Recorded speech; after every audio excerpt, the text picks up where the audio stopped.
Hi everybody. Today we're going to finish chapter 11 of Bloom. Okay. Sorry, I'm just trying to see where I left off. Oh, right. Dr. Weber had said there's clearly something very unique about you three. Petra shifted uncomfortably. She was sounding a lot like Seth, talking about how they were all the same. Your bodies have incredible natural defenses against these plants, Dr. Weber continued. If we can figure out what it is, we might be able to make a vaccine so others won't be harmed either. Petra saw her mother exchange looks with Anaya's. So you want to run tests on them? Petra's mother asked. Yes, Dr. Weber replied. Shouldn't you guys be worrying more about killing this stuff? Believe me, Sergeant Sumner, the military is taking care of that. But we also need to protect ourselves in the meantime, especially since we're dealing with organisms that aren't from this planet. A deep silence expanded through the room. For real? Petra exclaimed. I thought it was bioterrorism, Anaya said. Dr. Weber shook her head. We're not ready to tell the public yet. You're saying these plants are aliens? Anaya said. Petra swallowed. Once you heard that word, you couldn't just unhear it. It ricocheted all over the place. She looked around. The chairs, the table, the grimy floor. These things were as solid and normal as ever, but they now existed in a world that also included alien life. The term we use is cryptogenic, Dr. Weber said, meaning of unknown origin. You know for sure? Anaya's mother asked, leaning forward in her chair. We ran DNA tests, Dr. Weber said, and there's nothing like these plants on Earth. Not even close. How? Seth said. How'd they even get here? We don't know for certain. Somehow the seeds entered Earth's atmosphere. Like on a meteorite? He asked. Possibly. Petra frowned. Wouldn't they just all burn up, entering the atmosphere? Maybe not, Anaya said. Dad told me about the Murchison meteorite in Australia. It had organic compounds in it, amino acids. She looked at Dr. Weber. Right? Yes, the building blocks of life. A big enough meteorite shower could have scattered seeds worldwide. Petra didn't remember hearing anything about a meteor shower. Wouldn't that have made the news? No, she said. Those seeds were in the rain. That's another theory, said Dr. Weber, and the favorite right now. I'm more focused on protecting people from the plants and figuring out where they came from, which is why I'm interested in you three and finding out if we can make other people immune. What kind of tests would you do? Anaya's mother asked. Blood tests primarily, allergy tests, some low-dose medical imaging. Since they're minors, we need your consent. Dr. Weber was already taking forms from her attaché case and passing them around. Seth, Carleen Lee said in the most soothing voice Petra had ever heard, you have no guardian at the moment. What about Mr. Antos? He asked, sounding surprised. He's too ill right now. He's agreed to surrender his guardianship. Oh. So technically you're a ward of the Crown. Do you understand what that means? Yep. Seth's voice was numb, but his eyes were wet. Petra felt her heart clench. She'd seen his eyes in the supermarket that time and knew how much he cared about Mr. Antos. So I'll be acting as your temporary guardian, Seth, said Carleen. I don't work for CSIS. I'm here to represent you. Nothing happens if you're not comfortable. Okay? Seth just nodded. His face hardened. So I need to know if you're okay with these tests and if...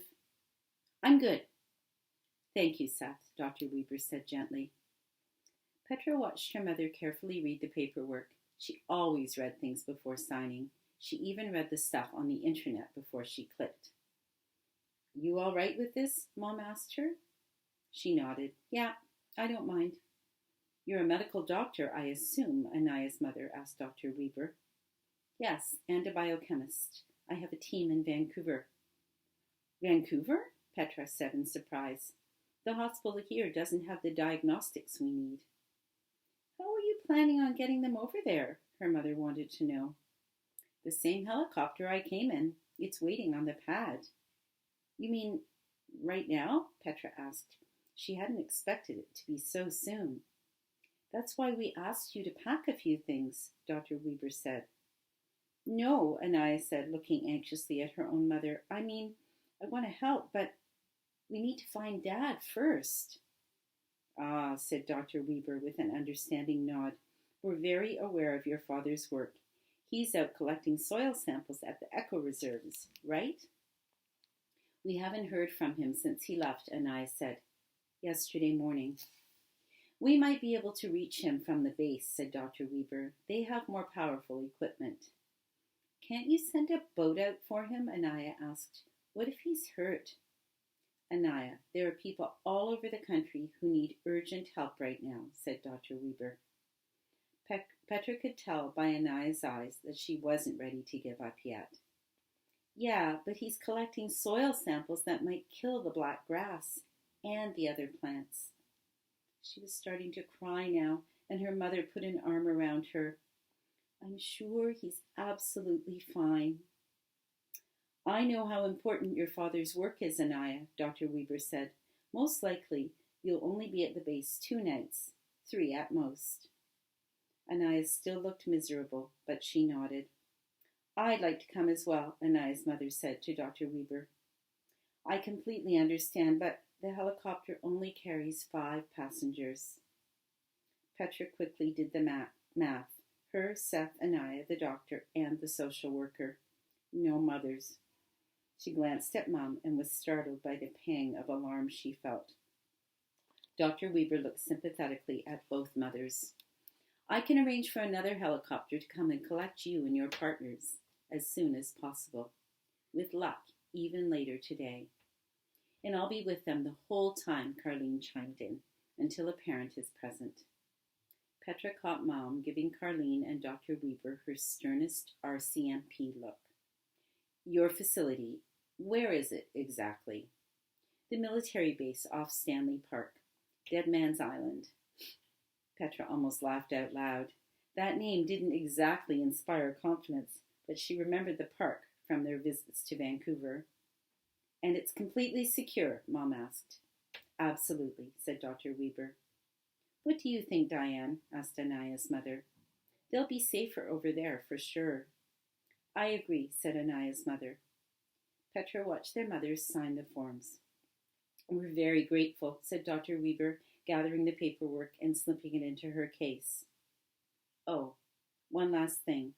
She produced 2 specimen jars and slid them toward the moms. If you wouldn't mind just spitting into the jar, we'll be able to check your DNA as well, to see if there are any hereditary factors. Thank you. All of this will be a huge help in countering the invasion. The word caught Petra totally off guard. Invasion?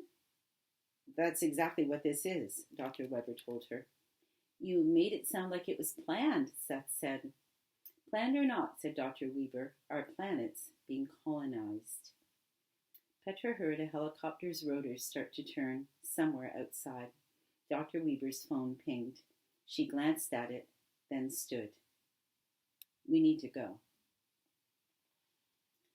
The helicopter made a sudden sideways dip, and Seth felt Petra tense beside him. She looked a bit green. He hoped she wasn't going to throw up. Next to her sat Anaya, who didn't seem bothered by the turbulence. He knew her mom was a pilot, so she was probably used to this. Opposite them were Dr. Weber and Carlene Lee. Over the years, Seth had met lots of social workers and was good at sizing them up fast. Carlene was one of those super efficient ones. Her smile was frequent, but a bit chilly.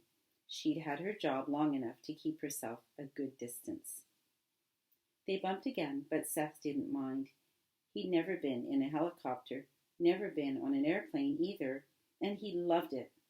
The way it had just lifted them straight off the pad like an elevator, then nosed forward, it reminded him of his dreams, the way he sometimes soared through the sky. Invasion. When Mr. Weber had said that word, it was like the temperature in the room plunged.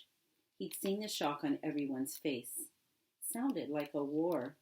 He wondered why he didn't feel more frightened. Nothing seemed real since he'd found Mrs. Antos cocooned by vines. Definitely, he would have been more scared without Anaya and Petra here. He felt calmer, just being with them, and Dr. Weber. At the meeting, he'd liked the way she talked directly to him and the girls instead of to the mothers. He liked all of her facts. He'd only known her a couple of hours, but he already trusted her. Seth gazed out the window. Below, the Vancouver airport looked normal enough, and he noticed the sinkholes in the runways. A jet jutted out of a huge crater, its left wing snapped against the tarmac. Over neighborhoods, Seth saw streets turned into canyons by the tall, black grass. Roadblocks were everywhere, pit plant holes in the parks and golf courses, charred sinkholes in the asphalt and sidewalks. Hardly anyone outside. Even from up here, he could see pollen glistening in the air. As they passed over downtown, the streets were nearly deserted. Some of the tall buildings looked like they had cracks in them, and Seth realized they were vines crawling their way up the glass and steel. Stanley Park bristled with black grass. Its open fields were cordoned off with yellow tape. A lone bicyclist in the neon grass racing gear pedaled.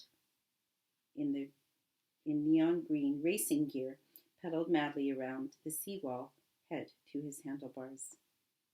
The helicopter made a smooth turn, and Seth got his first glimpse of Dead Man's Island. Jumping into the harbor, the military base was connected to the park by a skinny road that was gated and guarded by 2 armed soldiers. As the helicopter descended, Seth saw teams of masked personnel cutting down the black grass along the base's fenced perimeter. In a cratered field, a bulldozer was dragging something dark purple and boulder-sized out of the ground. In the center of the base were some wooden barricades, several old brick buildings, and a bigger, more modern one. The helicopter settled on the pad, and the co-pilot got out and opened the doors. Dr. Weber guided them to the modern building. Even on the short walk across the tarmac, the doctor and Carlene Lee started sneezing. Inside, it smelled like a hospital. The entire building's climate controlled, so it's pollen-free, Dr. Weber said as they made their way down a corridor with lots of windowless doors. I'll show you where you're staying, Carlene said. It's a small apartment. It's really nice. Do we have our own bedrooms? Petra asked hopefully. Seth does, and me. You and Anaya are sharing. Seth caught the dismay in Petra's expression. What? Anaya asked. You're so messy. Do you still snore? Anaya shrugged. Guess we'll find out. They turned a corner, and up ahead, Seth glimpsed a tall man with buzzed gray hair. His uniform had lots of colored bars on it. Ah, said Dr. Weber quietly, you're about to meet Colonel Pearson. The colonel stood peering through a long observation window at a shooting range. Inside, soldiers milled about, buckling on body armor, handling various lethal-looking weapons. As the colonel turned to greet them, the deep lines in his gaunt face seemed to tug down the sides of his mouth. So, these must be the Miracle 3. Dr. Weber introduced them all by name, and then said, the colonel was kind enough to offer my team a home here on his base. I wanted more weapons, but they sent me a scientist instead, the colonel said dryly. And if my work's successful, Colonel, you'll have soldiers who are immune to the plants they're fighting. The colonel just grunted and spoke into the intercom on the wall. Go ahead. At the back of the shooting range, a thick plastic curtain parted, and Seth saw a row of 3 pit plants tipped against the wall like giant rotting potatoes. He'd never seen them from the outside before, only the inside. Their flesh was wrinkly, and from the bottom of each sprouted a thick black vine that had been hacked very short. Where'd you get them? Petra asked. There's no shortage. We're still bulldozing them out of our fields, the colonel said. Don't worry, Dr. Weber. We've saved enough for your science experiments. I appreciate that, she replied. As Seth watched a soldier open fire with a machine gun, the pit plant swallowed every bullet. When the shooting ceased, another soldier went over and poked the top of the plant with a stick. The fleshy lips sprang open, still very much alive and ready to eat. I'm not sure you can kill them with bullets, said Anaya. Maybe not, agreed the colonel, but we'll find a way. The soldiers crouched behind a low wall of sandbags. One of them pulled the pin on a hand grenade. Those things are full of acid, Petro warned the colonel. With excellent aim, the soldier lobbed the grenade right inside the open pit plant, then ducked behind the sandbags. The pit plant snapped shut its lips, then exploded. Oh my. Bits of plant splattered everywhere, including the glass observation window right in front of Seth's face. I call that dead, Pearson said, looking at the pulpy mess where the pit plant once rested. Right away, Seth saw the acid fuming on the walls and floors. Even the glass was smoking. One of the soldiers stood and hurriedly pulled off his helmet. The top was smoldering. He held it up to the window for the colonel to see. The acid had burned a small hole straight through. Pearson said calmly in the intercom, Everyone out of there until we get the hazmat crew to clean up. They're going to try the flamethrowers. Be careful, Seth said. The smoke might be toxic, just like the black grass. We'll take precautions, the colonel said, walking away.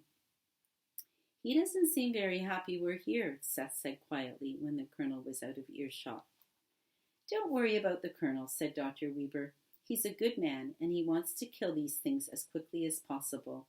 We're both trying to save lives, but I'm not sure he sees the value in what I'm doing.